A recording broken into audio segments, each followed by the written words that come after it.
Jean-Daniel Boissonnat, donc chercheur NRIA. Vous avez déjà par le passé dirigé 2 équipes de recherche. Et puis aujourd'hui, vous travaillez au sein d'une équipe qui est l'équipe DataShape à Sophia Antipolis, près de Nice. Alors supposez que vous soyez à la tête d'une gigantesque base de données et que vous ne sachiez pas comment ces données sont structurées. Et bien justement, c'est ce que vous cherchez à faire, essayer de voir la structure sous-jacente au sein de ces données. Jean-Daniel. Oui, donc ma spécialité, c'est là. Ouais.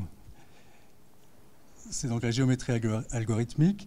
Et ce que j'ai fait depuis très longtemps maintenant, c'était de modéliser sur les ordinateurs les objets géométriques. Donc ça, c'est un exemple de ce qu'on faisait, disons, avant que le RC commence, et qui était un peu la motivation pour lancer un nouveau sujet. C'était d'essayer de voir dans quelle mesure les techniques qu'on avait développées pour essentiellement modéliser les surfaces dans l'espace de dimension 3 pouvaient s'adapter à d'autres surfaces ou d'autres objets géométriques qui soient de plus grande dimension. Alors, pourquoi faire ça ? Eh bien, c'est parce que tous les objets de la vie courante ne sont pas dans l'espace de dimension 3, mais en particulier, on a déjà eu l'occasion d'en entendre parler, mais si on s'intéresse aux objets qui bougent, et donc aux espaces de configuration de ces objets, ils peuvent avoir beaucoup plus de degrés de liberté, donc vivre dans des espaces de dimension plus grande. Donc là, c'est un petit exemple que j'aime bien, que j'avais mentionné, c'est pour ça que je le rappelle ici, dans ma proposition. C'est l'exemple du cyclooctane. Donc le cyclooctane, c'est une petite molécule qui a 8 atomes de carbone et 16 atomes d'hydrogène, donc 24 atomes. Et donc c'est une molécule très importante. Les chimistes l'ont étudiée pendant plus de 40 ans, et parce qu'elle intervient dans les cols, les plastiques. Bon, je ne connais pas du tout la chimie, mais c'est une molécule qui a suscité toute une littérature.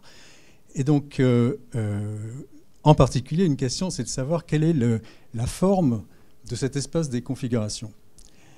Et donc, cette question a fait couler beaucoup d'encre, et il y a eu un article, donc il y a maintenant quelques années, juste avant que je fasse la proposition de RC, pour décrire en fait cet espace des configurations, des conformations de cette molécule, et mieux que ça, disons, découper cet espace en régions qui correspondent à des classes de configuration qui intéressent les chimistes. Donc vous avez sur la gauche là, les 5 grandes, disons, conformations de cette molécule, et vous avez sur la droite.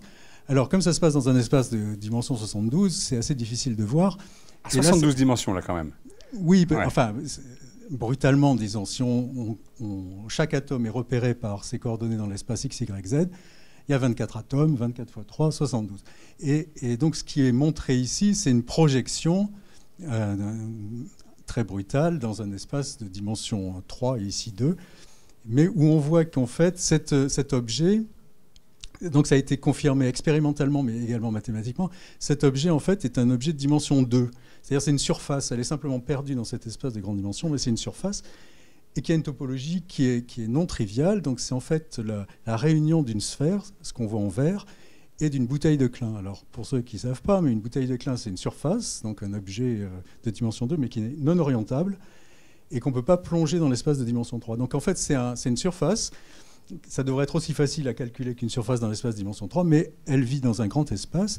Et c'est intéressant et donc très utile pour ce problème d'arriver à décrire de façon assez précise non seulement la géométrie locale, mais également globalement comment cette surface est disposée dans l'espace.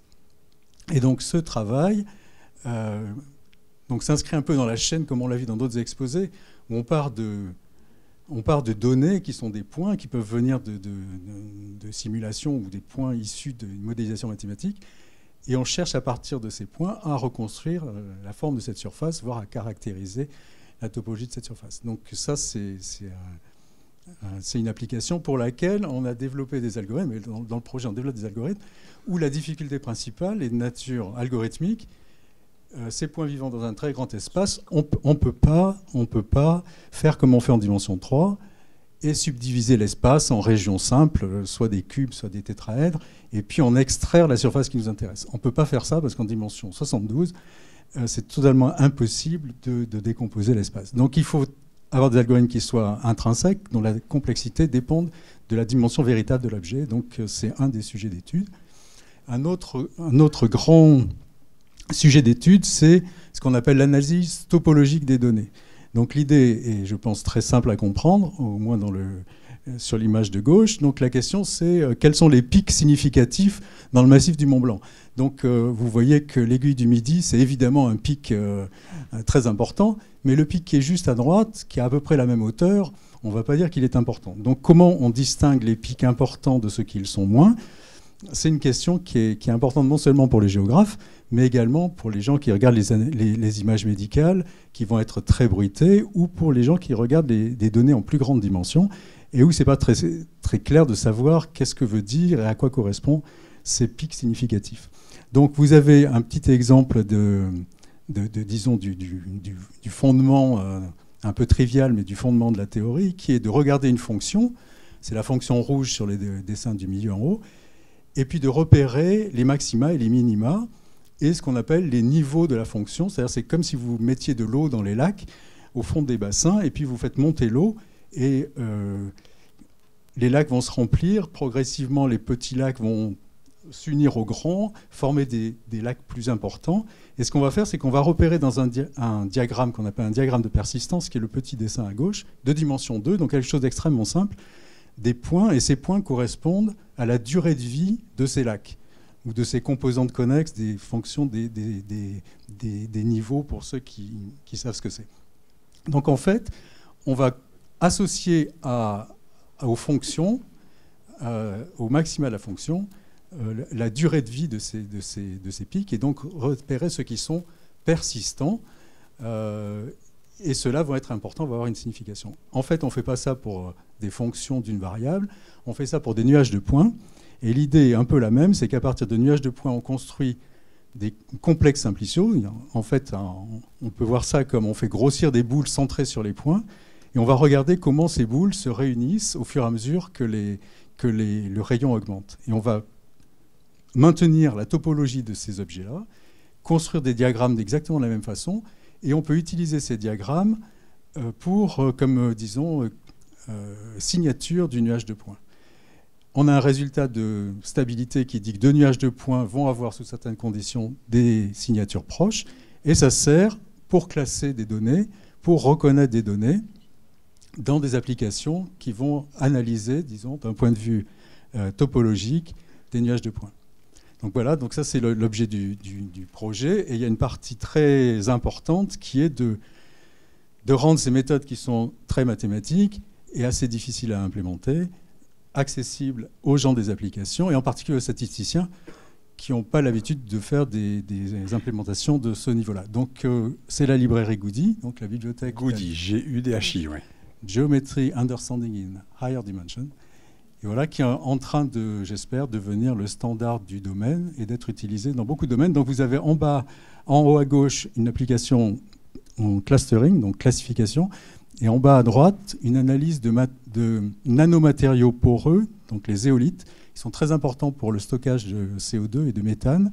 Et donc caractériser la porosité de ces matériaux est très important, et ces techniques topologiques sont particulièrement adaptées. Merci Jean-Daniel. Alors vous pensez à la valorisation, hein, vous y pensez, vous vous demandez s'il n'y aurait pas des applications, enfin des manières de diffuser cet outil plus largement. Alors on a un point de vue, une philosophie qu'on défend depuis longtemps en fait, parce qu'avant Goody on avait fait Sigal, qui est un peu, disons, dans le même esprit, c'est de remplir le chaînon manquant entre les maths et les applications. Sigal faisait un peu la même chose, mais à 3 dimensions. Hein. Voilà. Ouais. Mais disons, il y avait dans l'idée qu'implémenter des algorithmes géométriques, ce n'est pas non plus facile, bien que ce soit en 3 dimensions. Et ça doit être réservé à des professionnels du sujet, et pour que les gens des applications puissent en bénéficier. Donc on a fait cette démarche pour Sigal. Ça a été un succès. Il y a maintenant une start-up qui commercialise et qui, justement, va vers les applications. Et pour Goody, c'est un peu la même démarche. On est en train de... C'était le sujet central de l'ERC, c'était de faire les fondements algorithmiques de cette analyse topologique des données, qui était jusque-là un sujet essentiellement mathématique, avec quelques prototypes un peu, disons, à usage pédagogique, mais qui n'étaient pas capables de résoudre des applications véritables. Et donc là, on essaye de passer, enfin, la volonté, c'est de passer à une bibliothèque très professionnelle, facile d'utilisation, et que les gens des applications et les statisticiens pourront utiliser, j'espère, facilement, et pousser aussi les développements de notre côté. Parce qu'avec Sigal, il y a eu une start-up qui est née, et donc l'idée, ce serait de recommencer la même aventure. Bah ça, c'est un peu tôt pour le dire. Disons, pour le moment, on essaye d'attirer à la fois des chercheurs de domaines appliqués. Donc en fait, il y a des applications peut-être encore un peu balbutiantes, mais dans des domaines, j'ai parlé des nanomatériaux, mais en neurosciences, même en musicologie, donc dans vraiment beaucoup de domaines, ces techniques d'analyse topologique des données sont, en tous les cas, suscitent un intérêt et suscitent des papiers. L'étape suivante, c'est de voir si des industriels seront intéressés et quels sont les domaines dans lesquels il y a vraiment, disons, une valorisation possible. Et start-up, on verra, mais pourquoi pas. Excusez-moi, mais vous n'étiez pas président de la commission d'évaluation avant? Dans une autre vie? Donc, oui. Ah, d'accord, oui, c'est ça. Non, c'est bien vous. C'est moi. D'accord. Alors, attendez, racontez-moi comment le président de la commission d'évaluation, finalement, va présenter un projet à l'ERC, l'obtient, se lance peut-être un jour dans une start-up, etc. Bon, alors, la réponse est un peu personnelle, mais j'ai été à la commission d'évaluation, j'ai présidé la commission d'évaluation de 2005 à 2009.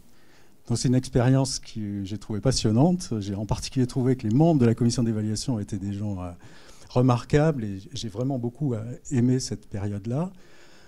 En même temps, je n'ai pas voulu, disons, continuer dans une voie plus administrative et j'ai senti, disons, l'envie, le besoin personnel de revenir à la recherche à temps plein. Et je n'ai pas voulu faire ça juste en continuant ce que j'avais fait, sinon je trouvais que ça n'avait pas énormément de sens. Et donc j'ai voulu, disons, lancer un sujet un peu différent, dans la continuité, comme on a vu, mais quand même suffisamment différent pour que ce soit un nouveau départ. Donc voilà, et je suis très heureux que l'ERC ait approuvé cette démarche. Donc, ça veut dire que quand on se lance pour un nouveau départ en recherche sur des terrains un peu plus risqués, un peu différents, etc., c'est vers l'ERC qu'on se tourne aussi, c'est ça que ça veut dire? Oui, enfin, je pense que tout chercheur pense à l'ERC comme mode de financement, de reconnaissance de son travail. Donc oui, c'était la voie, disons, un peu royale et je suis très heureux que ça ait marché.